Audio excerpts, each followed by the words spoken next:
साल 1950, तारीख थी 17 सितंबर।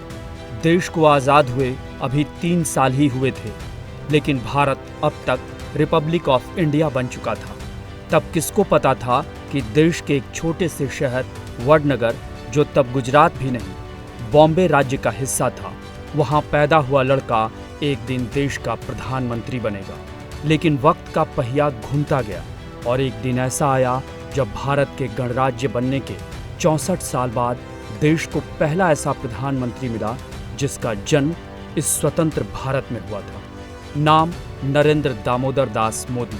बेहद साधारण परिवार में जन्मे नरेंद्र मोदी के पिता दामोदर दास मूलचंद मोदी तब वडनगर रेलवे स्टेशन के पास एक चाय की दुकान चलाते थे, जबकि उनकी मां हीराबेन एक गृहिणी थी। नरेंद्र मोदी अकेले नहीं बल्कि उनके 4 भाई और एक बहन, यानी कुल 8 लोगों का परिवार था, जिसे चलाना दामोदर दास मूलचंद मोदी के लिए आसान नहीं था। लेकिन उन्होंने आर्थिक चुनौतियों के बावजूद अपने बच्चों को पढ़ाने लिखाने में कोई कोताही नहीं की। जैसा कि नरेंद्र मोदी खुद गर्व से इस बात को बताते हैं कि उन्होंने अपने पिता को सहयोग देने के लिए उनके साथ चाय भी बेची। यही वजह है कि आज दुनिया भर के तमाम देश और उसके दिग्गज नेता नरेंद्र मोदी ही नहीं, भारत के लोकतंत्र की भी तारीफ करते नहीं थकते कि यहाँ चाय वाला भी अपनी काबिलियत से देश का शीर्ष पद हासिल कर सकता है और ईमानदारी से देश को चला सकता है।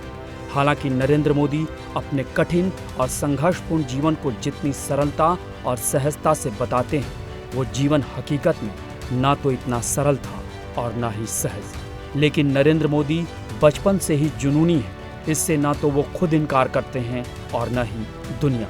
हमेशा कुछ अलग कर गुजरने की चाहत ने उन्हें बहुत कम उम्र में समझदार या कहें तो परिपक्व बना दिया। शायद इसीलिए उनका परिवार भी उनके भविष्य को लेकर कहीं न कहीं चिंतित था। लेकिन नरेंद्र मोदी कहाँ मानने वाले थे।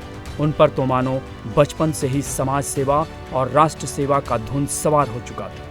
कहते हैं कि नरेंद्र मोदी जब स्कूली छात्र थे और महज 10 साल के रहे होंगे, तभी आरएसएस यानी संघ की विचारधारा से वो प्रभावित होने लगे। फिर समय बीता और 17-18 साल की उम्र में नरेंद्र मोदी वडनगर की दरोदीवार को लांघकर करीब 2 सालों तक देश के तमाम हिस्सों को नापने की खातिर भ्रमण पर निकल पड़े। नरेंद्र मोदी तब हिमालय और तमाम पर्वतीय इलाकों के अलावा रामकृष्ण मिशन, बेलूर मठ और कई आश्रमों में गए। इस दौरान उन्होंने साधु संतों के साथ भी समय बिताया और देश की विविध संस्कृति और परंपराओं को नज़दीक से देखा, जाना और उसे अपने जीवन में आत्मसात करने लगे। स्वामी विवेकानंद के जीवन ने उन्हें सबसे ज़्यादा प्रभावित किया।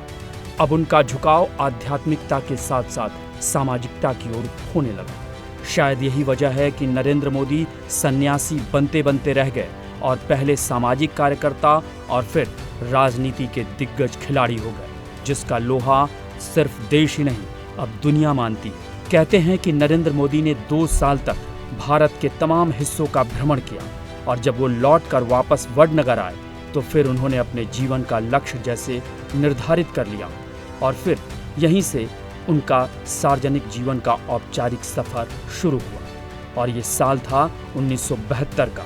नरेंद्र मोदी राष्ट्रीय स्वयंसेवक संघ यानी आरएसएस से पूरी तरह जुड़ गए थे और इसके बाद उन्होंने पीछे मुड़कर नहीं देखा।